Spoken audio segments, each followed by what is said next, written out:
আসসালামু আলাইকুম। কেমন আছেন সবাই? আচ্ছা, আমরা আজকে আসছি ফ্রিমেন্টাল।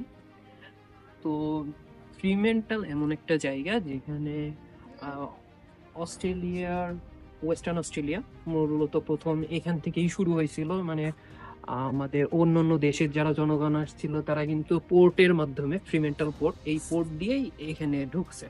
তো ফ্রিমেন্টালটাই হচ্ছে এখানকার সবচেয়ে পুরাতন জনবসতি বা হ্যাঁ, ইউরোপিয়ানদের আসার ১ম স্থান।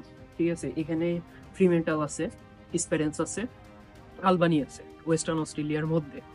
তা বাদে আরগুলো যেগুলো হইছে যে পার্থ, এখন যে আমাদের ওয়েস্টার্ন অস্ট্রেলিয়ার যে সিটি সেটা হচ্ছে পার্থ।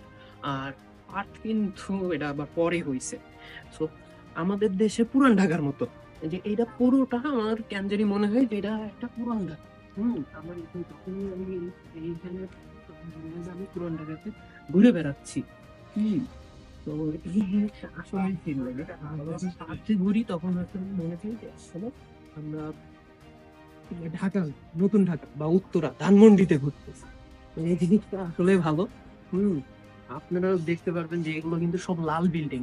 আপনারা যদি এইদিকে দেখেন এইগুলো, এগুলো কিন্তু সব লাল বিল্ডিং। আমাদের দেশের এই যে এইগুলো দেখতে পাচ্ছেন যে ব্রিটিশদের বানানো। এখন কিন্তু ব্রিটিশরা না। এখন সবাই এখন যা আছে ওয়েস্টার্ন অস্ট্রেলিয়া নিজেরাই সবকিছু ইয়ে করতেছে। এই বিল্ডিংটা দেখেন, এই বিল্ডিংটা দেখেন। যদিও এই মুহূর্তে এগুলো সব রেস্টুরেন্ট আকারে আছে। রেস্টুরেন্ট সেভাবেই রান করতেছে।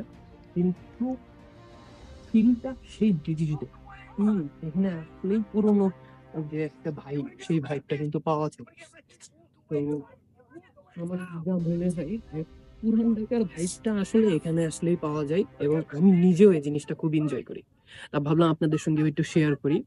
আরো অনেক কিছু আছে। ডিটেইলে অন্য কোনো দিন হয়তোবা আপনাদের সঙ্গে শেয়ার করব। তো ঠিক আছে, সবাই ভালো থাকবেন। আল্লাহ হাফেজ।